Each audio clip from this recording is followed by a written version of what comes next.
Hello everyone, it is Viper here, and today I'm going to be playing some Guild Wars 2. In fact, I'm going to be showing you a cool area in Lion's Arch, which is slightly hidden. It is a vista, which is more or less hidden, which isn't immediately obvious to how to get it. It's on the map, but there's a way which you have to go to be able to get it, and once you see this vista, it will then it will show you where this cool area of the map is, which not everyone will have seen, I guess, which is it's really interesting. So I'll show the map once you get here, but before you start, if you're in the overflow of the server, it's best to try and wait until you can get into the main one. I find that the overflow recently has been very laggy, probably due to launch, and obviously overflow servers are going to be the ones that are lagging the most because I think they're a combination of all the rounds. But nonetheless, try and get in on the non-overflow one. So first of all, here you will see how I got there, and you have to go through these shrubs. They are hiding the entrance to the cave and the vista. So there are two sets of shrubs which you have to walk through. Then there's a little bit of jumping which you need to do before you finally get there. I am doing this on my Azura Thief, which is pretty low level. Not played it too much, but enjoyed it a lot. My main character is actually a Silvari Necro, which I've been enjoying immensely. Think you have the cunning and strength to get through? No, so, and you can have a share of me plunder. So, but I've already done this on my Necro, so I thought I'll do it on my Thief. Then it will show you the whole experience. So this is the cave, and there are a lot of audio prompts. So I'm going to be editing out my voice when the audio is speaking, so that you can get the sort of the whole experience. So that's the vista unlocked, and here is the cave. This is the entrance. You want to dive straight down the middle, try and avoid the rocks on either side, because if you don't, you'll hit the rocks and then you'll die. As you can see, someone did not quite make it down, but we're kind gonna resurrect this person. So here you are, you're in the cave, and this is really where it begins. It's sort of a big puzzle. You have escaped Zombie's vicious maw. The last one to do that was me first mate, a lad by the name of Shay. There are some areas which are actual jumping puzzles. A lot of the vistas that you collect, you need to do quite difficult jumping puzzles to be able to get them. So this is more quite a nice adventure which you can go on.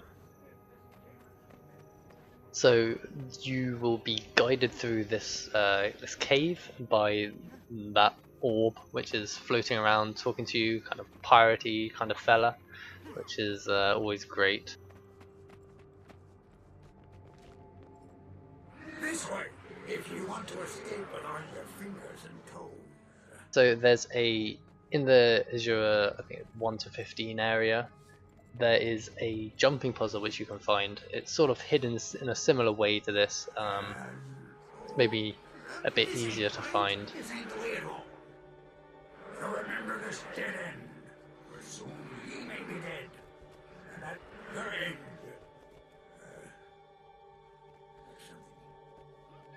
But it's just off the beaten track, I guess. So, but that is built to be a jumping puzzle. It's full of traps which will blow you off and potentially kill you if it bugs out. But it is a lot of fun and actually quite difficult to do. Let's see now. 12 paces north, because I've been married 12 times. Wait, does this count? I don't know about that. She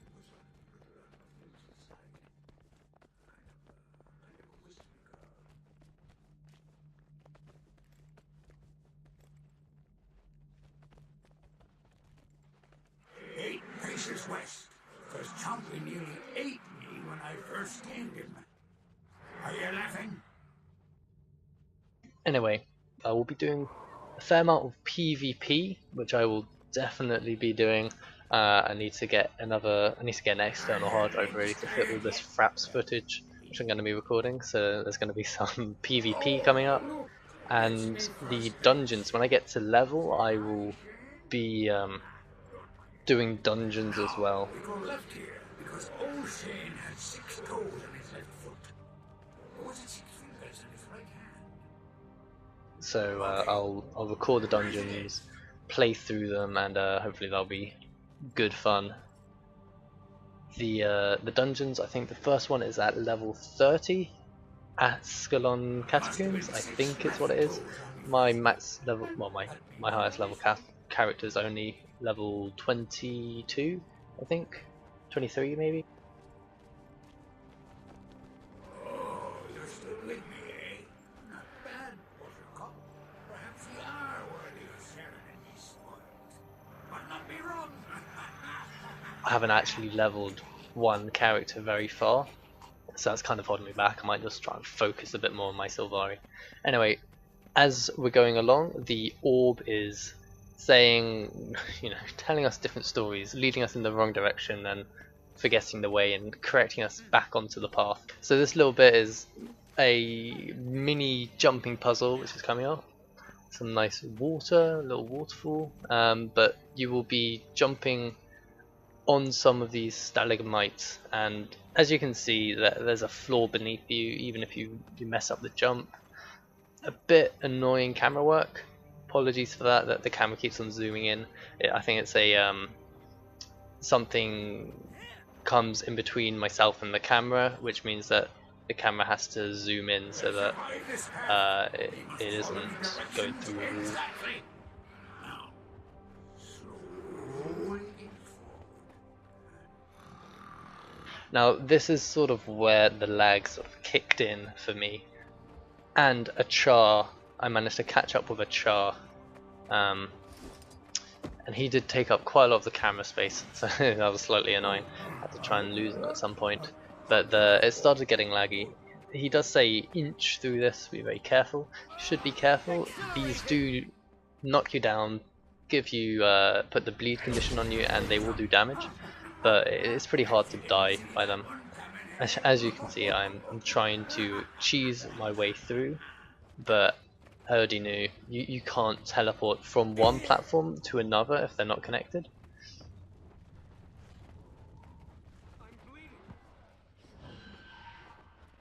However, lag strikes once again, and I'm knocked down and even teleported back. Not down again, and eventually I'll go back, I think. Maybe not. So if you're not lagging, you should be fine. Even if you are lagging, probably won't die. All the classes in this have a healing spell, so by default it is set to 6.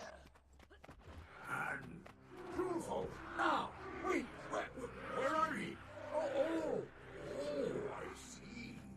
You're through. I knew you could make it on your own. Now once again you're going to be greeted by your friendly orb. You've got to know a bit now, and take you to another little jump. Right here you can just drop straight down and follow where the orb actually went. This is another jump here which will kill you if you drop down. I'm not sure if there's water down there, so try and make the jumps is what I'd recommend. It will take you a while to get back. I know in the Azura challenge they do give you some checkpoints which you can go to if you fall off, which is very useful, otherwise you would be spending hours and hours and hours trying to get through the jumping challenge. So in this area everything is pitch black. You can, however, you do some creative usage of spells. So as you can see here, an elementalist will have cast Meteor Shower. So this lights up the area and you can see when they're landing, where they're landing, and will slightly light up the platforms which you have to jump to.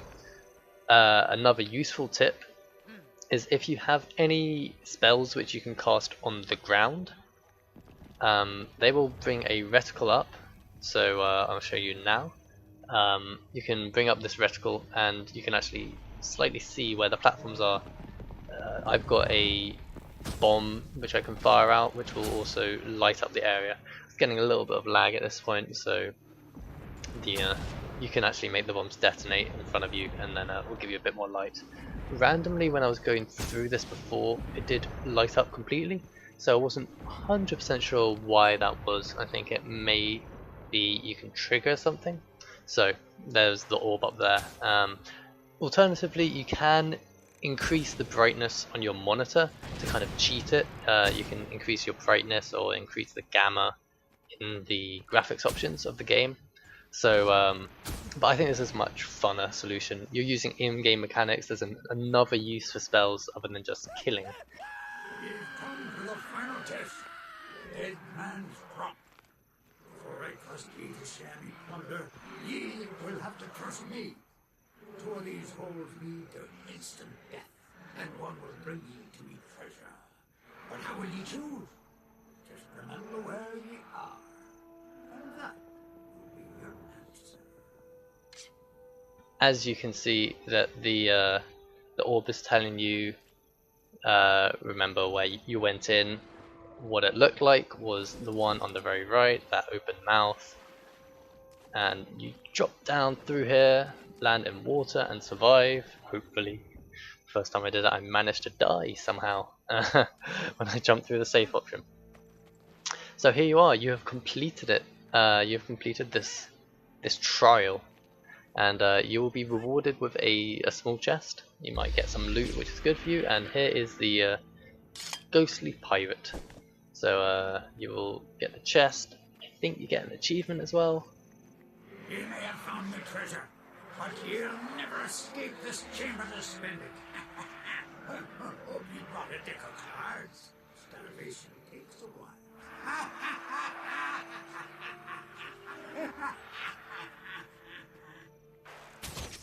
So that is my video of the Lion's Arch Vista and dungeon. Shouldn't really call it a dungeon, more a trial, an experience which you can go through.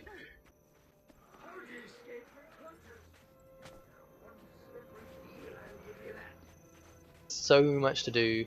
There's PvP, PvE, just the exploration is great, and they reward you for everything that you do. Not like me, Connie.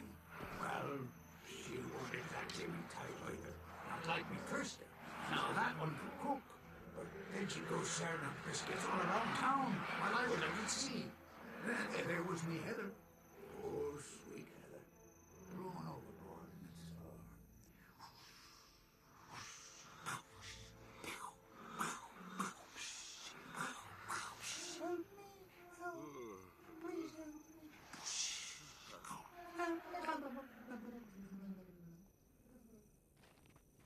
And on that note, I think I'm going to wrap up this video.